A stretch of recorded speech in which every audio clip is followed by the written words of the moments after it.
Donc voilà, tu veux que je t'explique exactement qu'est-ce que c'est que les groupes Medvedkin, c'est ça. Alors Medvedkin, déjà c'est un cinéaste qui était un cinéaste russe qui s'appelait Alexandre Medvedkin, qui avait fait un film qui s'appelait Le Bonheur, et ça c'était dans les années 20. Et c'était un cinéaste qui avait fait les trains qui allaient d'usine en usine en Russie pour montrer ce qui se passait dans les usines et montrer et faire améliorer les usines. Ce qui est quand même une démarche quand même qui était pour améliorer les usines. Mais voilà, Chris Marker a vu ces films et dans les années 60, il a voulu rendre hommage un peu en utilisant ce nom.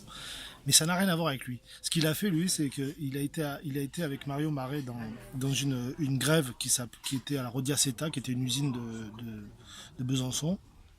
C'était une des premières grèves avant 68, une grève importante, mais qui était un an avant 68. Et ils avaient tourné un film qui s'appelait À bientôt j'espère, parce que ça finissait comme ça. Le syndicaliste finissait en disant au patron À bientôt j'espère. Et il ne se trompait pas, c'était un an avant 68. Et à ce moment-là, ils ont tourné ce film avec Chris Marker et ils l'ont montré. Et les ouvriers ont décidé que le film leur convenait pas, quoi, que c'était trop romantique, que ça correspondait pas à la réalité, etc. Pourtant le film était bon. Et Chris Marker les a pris au mot, il a dit ok, ça vous convient pas, ben, ce que vous allez faire, c'est que vous allez faire des films vous-même. Et on va vous aider à les faire, on va venir vous former, on va venir avec du matériel, etc. etc. Donc à l'époque, voilà, ils sont venus avec Bruno Muel, qui est là aujourd'hui, avec Antoine Bonfanti, je crois que Jean-Luc Godard a filé une caméra, enfin ils ont sollicité à l'époque, c'était un peu l'ambiance, et ils ont filé des caméras, et ils ont aidé à faire des films, et ça a donné le groupe Medvedkin de Besançon.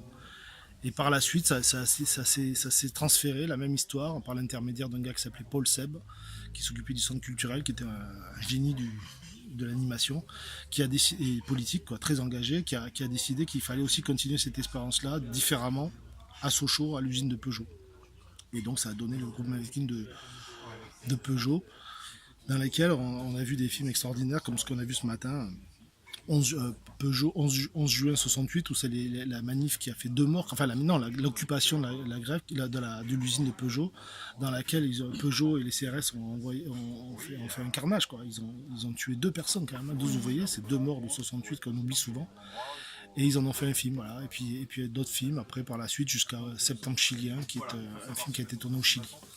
Et là c'est la fin de l'histoire, mais Septembre chilien, c'est ce qu'on a montré tout à l'heure, c'est un film où Bruno Muel, qui est là, est parti avec l'accord des ouvriers de Peugeot pour aller filmer ce qui se passait. C'était le coup d'État de Pinochet contre Allende au Chili.